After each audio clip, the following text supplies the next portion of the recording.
परमपूज्य आई श्री कलावती देवी यांचे चरित्र चतुर्थोल्लास.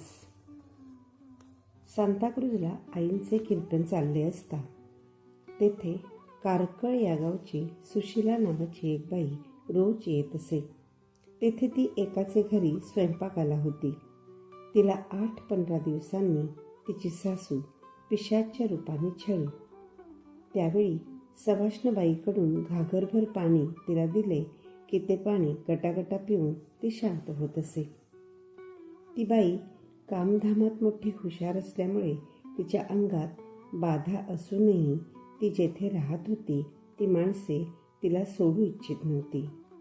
तिला आईंच्या सहवासात काही दिवस घालवावे असे वाटल्यावरून आईने बेळगावला येतेवेळी ती त्यांच्याबरोबर आली. आईने तिला 15 दिवस राहण्यास सांगितले. रोज भजन, जप, वाचन हा तिच्या मागे आईने नेम लावला होता. एके दिवशी सकाळचे भजन संपवून आई स्वस्थ बसल्या असता सुशीलाबाई आईंच्या जवळ येऊन बसली. थोड्या वेळाने एक सवळीबाई आणि तुळसाबाई या पण तेथे आल्या. इतक्यात सुशीलाबाई मोठ्याने गळा काढून रडू लागली. अशावेळी सवाष्णबाईच्या हातचेच पाणी तिला लागते हे जरी आई जाणून होत्या तरी तेवढ्यासाठी शेजारच्या बाईला बोलावणे नको असे आईना वाटले. त्यामुळे जवळ बसलेल्या बायकांपैकी सवळीबाई आईने निवडली आणि घागरीकडे बोट करून, आजी ही घागर घ्या आणि विहिरीचे पाणी आणून यांना द्या असे त्या बाईला सांगितले. इतक्यात पिशाच्याने आईंचे दोन्ही हात धरले आणि ते म्हणाले, आई मी माझ्या पूर्वजन्मीची कहाणी तुलाच सांगते, ऐका. माझे पती मला माहेरी पाठवीत नसत. ते गावात नसल्यावेळी माझी मातोश्री आजारी आहे म्हणून भाऊ मला बोलवायला आला. लगेच मी त्याच्याबरोबर माहेरी गेले. त्या रागाने घरी आल्यावर त्याने मला पुष्कळशी मारहाण केली. त्यावर रक्त उलटी होऊन माझा प्राण गेला आणि तेव्हापासून मला ही योनी प्राप्त झाली आहे. आता या जन्माचा मला अगदी कंटाळा आला आहे. पाणीसुद्धा प्यायला मिळत नाही. म्हणून मुक्त होण्यासाठी मी तुमच्या पायापाशी आले आहे. करिता तुम्हीच मला पाणी द्या. इतके बोलून ती गप्प झाली. त्यानंतर आईने स्वहस्ताने घागर भरून आणली आणि त्या बाईच्या हातात दिली. तिने ती घागर जी तोंडाला लावली ती रिकामी झाल्यावरच खाली ठेवली. त्यावर तिने आईना साष्टांग नमस्कार घातला. तेव्हापासून ती पिशाच्याच्या तडाख्यातून कायमची सुटली. बेल्लत बागेवाडीत राहणारी एक कुलकर्णी नावाची बाई, तिला 6 वर्षे अन्न जात नसे. अनेक डॉक्टरांना दाखविले परंतु एकालाही तिच्या रोगाची परीक्षा झाली नाही. शेवटी तेथील डॉक्टरांच्या सांगण्याप्रमाणे एक्सरे काढण्यासाठी म्हणून ती नणंदेकडे ठळकवाडीला आली. श्रीहरी मंदिर त्या घरापासून 1 मैल दूर होते. तिला जरी चालवत नसे तरी नणंदेने तिच्या हाताला धरून हळूहळू श्रीहरी मंदिरास आणले. आईने तिच्या नंदेकडे रोगाची विचारपूस केली आणि एक्सरे काढण्यासारखा यांचा रोग दिसत नाही असे त्या म्हणाल्या. त्यानंतर भजनाला सुरुवात झाली. तोच ती आळोखे पिळोखे देऊ लागली. इतर बायकांना वाटले अशक्तपणामुळे तिला टाळांचा आवाज सहन होत नसावा. आरतीच्या वेळी सर्वांबरोबर ती व्यवस्थित उभी राहिली. अष्टक संपले तोच ती वाकडी तिकडी होऊन जमिनीवर धाडकन पडली. अशक्तपणामुळे तिला मूर्छा आली असावी अशा समजुतीने कोणी पाणी आणून तिच्या डोळ्याला लावू लागले. ती बडबड ऐकून भजनाच्या वेळी मिटलेले डोळे आईने चटकन उघडले आणि तिला स्वस्थ झोपू द्या असे खुणेने सांगितले. त्यानंतर अर्ध्या तासाने ती उठली आणि आईला नमस्कार करून नणंदेबरोबर भराभर चालत घरी गेली. रात्री सर्वांसारखेच तिने जेवण केले. दुसऱ्या दिवसापासून ती कामेही करू लागली. 6 वर्षात औषधोपचाराने तिला जी हुशारी वाटली नव्हती ती एका दिवसात औषधा वाचून केवळ भजनानेच तिला बरे वाटू लागले. पुढे ती नियमित भजनाला येऊ लागली. 15 दिवसात तिची प्रकृती चांगलीच सुधारली व ती आपल्या गावी गेली. ठळकवाडीत राहणारी अक्कव्वा कुलकर्णी ही संसारातील व्यापाला त्रासून केल्यामुळे रोज भजनाला येत असे. तिचे सोहळे फार असल्याने भजनानंतर वाटला जाणारा प्रसाद ती कधी घेत नसे. 15 वर्षे तिच्याकडून भजनाचा नेम घडला तरी तिच्या त्या कर्मठपणाच्या स्वभावात तिळमात्रही फरक पडला नाही. एके दिवशी आईंनी डिंकाचे लाडू केले होते. तेथे हजर असलेल्या सर्वांना वाटीत असता डिंकाच्या लाडवाला काय हरकत आहे असे म्हणून आईने अक्कव्वाला पण एक लाडू दिला. त्यावेळी तिला अतिशय राग आला. त्या भरात ती जी घरी गेली ती पुन्हा कित्येक महिने श्रीहरिमंदिराकडे फिरकली नाही. पुढे तिला मेंदूचा विकार झाला.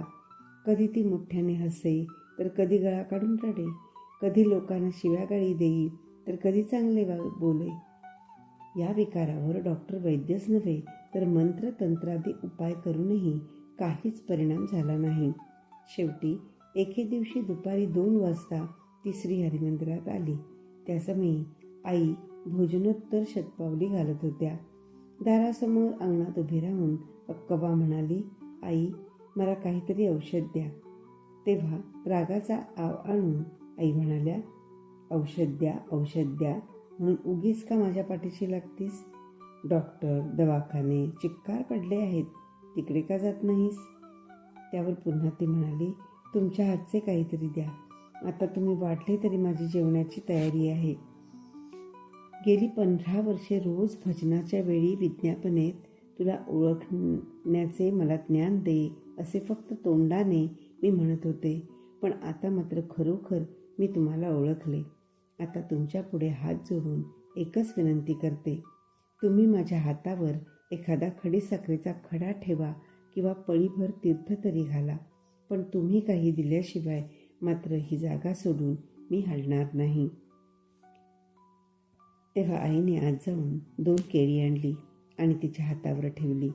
त्यावर आईने गेटाच्या उजवीकडे बोट करून त्या झाडाखाली थोडे थोडे खात बैस असे तिला सांगितले आणि आई विश्रांती घेण्यास आपल्या खोलीत निघून गेल्या. इकडे अक्कव्वा झाडाच्या खाली लहान मुलाप्रमाणे केळ्याचा भाग थांबून थांबून खात बसली. आई जेव्हा विश्रांती घेऊन 4 वाजता बाहेर आल्या तेव्हा धावत येऊन तिने दारापुढे साष्टांग नमस्कार घातला आणि आई हो, तुम्ही दिलेली केळी खाताच मला चांगले बरे वाटू लागले. आता मी घरी जाते असे सांगून ती तेथून परतली. त्या दिवसापासून अक्कव्वाचा तो विकार कायमचाच नाहीसा झाला. पूर्वी परमपूज्य आईना कोणी जर आई म्हटले तर तिला भलताच राग येई.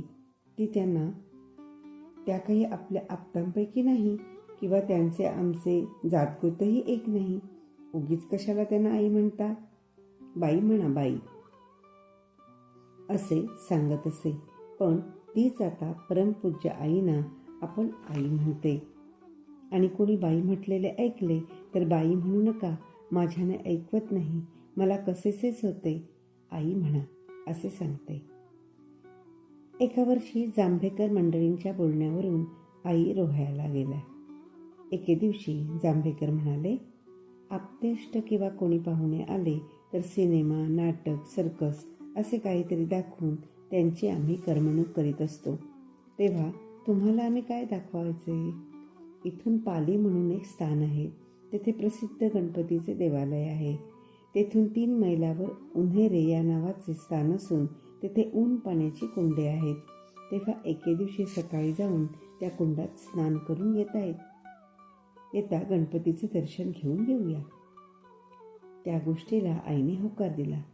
दुसरे दिवशी सकाळी आईंसह सर्व मंडळी पालीपर्यंत मोटारीतून, त्यानंतर चालत उन्हाऱ्याला गेली. तिथे कुंडात यथेच्छ स्नान करून मंडळी तिथून परतली. पाली हे गाव सुमारे 2 फर्लांग असताना आई म्हणाल्या, पोटात कासावीस होत आहे. गार सरबत किंवा पाणी मिळाले असते तर बरे झाले असते. पण तिथे आसपास ते मिळण्यासारखे नव्हते. त्यावेळी 11 वाजले होते. इतक्यात आश्चर्य करण्यासारखी एक गोष्ट घडली. ती म्हणजे एक पारशी जोडपे समोरून आले आणि या मंडळींपुढे थबकले. जांभेकरांना उद्देशून पारशी गृहस्थ म्हणाले, तुम्ही सर्व आमच्या घरी या.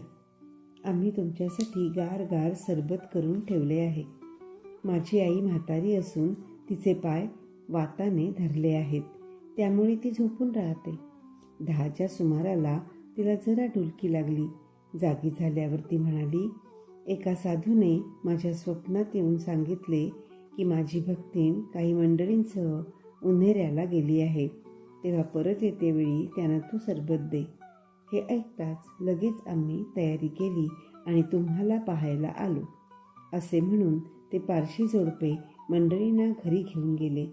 सर्वांना सरबत आणि आईस्क्रीम देऊन त्यांनी गार करून सोडले. त्यानंतर गणपतीचे दर्शन घेऊन मंडळी रोह्याला परतली. श्रीहरी मंदिराच्या आसपास वस्ती वाढल्यावर तेथील विहिरीचे पाणी उन्हाळ्यात 4 महिने आटू लागले. श्रीहरी मंदिरापेक्षा त्या विहिरी खोल खणल्या गेल्यामुळे श्रीहरी मंदिरातील विहिरीचे पाणी उन्हाळ्यात जे 2 पुरुष असावयाचे ते पुरुषभरच राहू लागले. त्यामुळे ही विहीर देखील खोल खणावयाची असे ठरवून 2 माणसे कामाला लावली. 4 दिवस काम केल्यावर आत्तापर्यंत आजूबाजूच्या पुष्कळशा विहिरी आम्ही खोदल्या, पण 2-2 तासांनी आम्हाला चहा घेण्यासाठी वर यावे लागत असे. पण या विहिरीचे काम करीत असता आम्हाला तहान भुकेचे भानच राहिले नाही. त्यामुळे एकदा आम्ही विहिरीत उतरलो की काम संपूनच वर येतो, असे त्यांनी उद्गार काढले. एके दिवशी दगड फोडीत असताना एकाच्या कानाला दगडाचा मार बसला. यापूर्वी पण शहापूरला विहीर खणत असता याचप्रमाणे त्याला दगड लागला होता. पण फरक हा की त्यावेळी दगड लागल्यावर त्याचा कान जो बंद झाला होता तो यावेळी मोकळा झाला. एकदा एक चोर श्रीहरी मंदिरात चोरी करण्याच्या उद्देशाने एकसारखे 12 दिवस कौले काढण्याचा प्रयत्न करीत असे. त्यासमयी आई 5 अभंग म्हणून झांगट वाजवून आरती म्हणत असत. मग तो तसाच जात असे. याप्रमाणे 12 दिवस झाल्यावर 13व्या दिवशी सकाळच्या भजनानंतर ती हकीकत सर्व भगिनींच्या पुढे आईने सांगितली. तेव्हा रानूबाई आणि भीमाबाई या दोघी म्हणाल्या, असे असेल तर आज रात्री आम्ही तुमची सोबत करायला येऊ. आमचा आवाज मोठा आहे, तेव्हा त्यासमयी आम्ही आरडाओरडा करू. बोलल्याप्रमाणे खरोखरच त्या रात्री त्या आईंची सोबत करायला आल्या. मी अभंग म्हणायला लागले की चोर आला असे तुम्ही समजायचे. ही खूण आईने प्रथम त्यांना सांगून ठेवली होती. शिवरात्रीचा उत्सव जवळ आल्यामुळे आरासासाठी हार करण्याकरिता कागदाची फुले भगिनी सवडीनुसार करीत असत. सोबत करायला आलेल्या भीमाबाई व राणूबाई या दोघींनाही बसल्या बसल्या कागदाची फुले करण्यास आईने सांगितले आणि आई हार बनवू लागल्या. रात्री 12च्या सुमाराला आई गाणे म्हणत म्हणत शतपावली घालू लागल्या. आईने पूर्वी सूचना दिली असल्याने चोर आल्याचे त्या दोघींच्या लक्षात आले, पण त्यासरशी त्यांचे हातपाय थरथर कापायला लागले. गाणे म्हणायला गेल्या तर त्यांची बोबडीच वळली. शेवटी त्या दोघी एकमेकीला मिठी मारून बसल्या. आजची रात्र एकदा कशीबशी घालवायची, उद्या जायचे नाही असे त्यांनी मनाशी ठरविले. शेवटी झाले काय तर आरडाओरडा करण्याची जी त्यांची इच्छा होती ती अपुरीच राहून गेली. रोजच्याप्रमाणे आईने 5 अभंग म्हणून आरती केल्यावर चोर गेला. 14व्या दिवशी सकाळी 9 वाजण्याच्या सुमाराला आईंचे प्रवचन चालले असता तो चोर शुचिर्भूत होऊन 1 डझन पिकलेली केळी घेऊन आला व आईंच्या पुढे ठेवून त्याने साष्टांग नमस्कार केला आणि आपली चूक कबूल करून तो निघून गेला. एके दिवशी गंगाबाई पावाशेठ म्हणाल्या, माझ्या माधव नावाच्या 8 वर्षाच्या मुलाला लघवीतून रक्त पडते. डॉक्टर ऑपरेशन करावे म्हणतात. त्याबद्दल माझे मत नाही. तुम्हीच काहीतरी उपाय सांगा. त्यावर आईने त्याला भजनाला नियमित पाठविण्यास सांगितले. तेवढ्यानेच त्याची ती तक्रार आपसुकच नाहीशी झाली. एके दिवशी एक बाई आईंच्याकडे आली आणि म्हणाली, आमची शेजारीण फार वाईट आहे. तेव्हा तिचा सर्वस्वी नाश व्हावा अशी काही तजवीज असेल तर सांगा. वाटेल तितका खर्च पडू दे, तो मी देण्यास तयार आहे. तेव्हा उद्यापासून रोज संध्याकाळी 5:30 वाजता इकडे प्रथम तुम्ही भजनाला येण्याचे करा. 6 महिन्यानंतर काय होते ते पाहू. त्याप्रमाणे तिचा नेम चालला असता पुढे गंमत अशी झाली की त्या बाईची शेजारीण जी कट्टर शत्रू होती ती जिवलग मैत्रीण झाली. त्यानंतर दोघी मिळून रोज भजनाला येऊ लागल्या. एके दिवशी भेलवाडीच्या एका बाईने आईंच्याकरिता एक आणि स्वतःकरिता एक असे 2 हंडे श्रीहरी मंदिरात आणले. तेव्हा आई म्हणाल्या, हा व्याप कशाला मला लावता? मी सध्या डब्यात पाणी तापविते. त्यापासून मला 2 प्रकारे फायदे आहेत. एक म्हणजे घासण्याचा त्रास नाही, रक्षण करण्याचा व्याप नाही, हा दुसरा फायदा. तरी त्या बाईने तो हंडा आईना अर्पण केलाच. तेव्हा तुम्ही हा हंडा माझ्यासाठी आणलाय खरा, पण आणीत असता वाटेत हंड्यावर कोणाची तरी नजर गेलेली दिसते, असे आई सहज बोलून गेल्या. पुढे नवरात्रीत दुर्गाष्टमीच्या दिवशी तो हंडा चोरीस गेला. तत्पूर्वी ठळकवाडीतील 36 घरची भांडी चोरीला गेली होती. चोर सापडल्यावर जेव्हा पोलिसांनी चौकशी केली तेव्हा चोराने श्रीहरी मंदिरातील हंडा चोरून आणल्याचे प्रथम सांगितले. तेव्हा पोलिसांनी श्रीहरी मंदिरातील भक्तमंडळींना 2 महिन्यापूर्वी श्रीहरी मंदिरात चोरी झालेली तुम्ही ऐकली आहे का असे विचारले. ही गोष्ट अद्याप आमच्या कानावर आलेली नाही असे मंडळींनी सांगितले. त्यानंतर बाजीराव फौजदार चोराला घेऊन स्वतः श्रीहरी मंदिरात आले. त्यावेळी सकाळचे 11 वाजले होते. श्रीहरी मंदिरात 3 वेळेच्या कार्यक्रमाव्यतिरिक्त इतर वेळात कोणी राहावयाचे नाही अशी पद्धत असल्याने त्यावेळी आई एकट्याच राहत होत्या. त्यांना उद्देशून तुमचा हंडा चोरीला गेला आहे काय असा फौजदारांनी आईला प्रश्न केला. आई म्हणाल्या, कोण म्हणते? त्यावर चोराकडे बोट करून, हा चोर असून तुमचा हंडा नेल्याचे यानेच सांगितले, म्हणून मी विचारतो आहे. त्यावर आई म्हणाल्या, हंडा चोरीस गेलेली गोष्ट खरी आहे. तेव्हा फौजदार म्हणाले, तर मग तुम्ही पोलीस कचेरीत वर्दी का दिली नाही? आई म्हणाल्या, अहो, तो हंडा माझा नव्हता. एक बाई आली व मी नको म्हणत असताही माझ्याकरिता म्हणून हंडा ठेवून गेली. मला हंडा नकोच होता, त्यामुळे तो गेल्याबद्दल मला वाईट वाटले नाही, म्हणून मी कळविले नाही. हे आईंचे बोलणे ऐकून फौजदार आश्चर्यचकित झाले. पुढे थोडक्याच दिवसांनी हंडा, त्यावरील झाकण व तांब्या अशा चोरीला गेलेल्या 3 वस्तू देवाच्या कृपेने आपोआप श्रीहरी मंदिरात परत आल्या. ओम नमः शिवाय.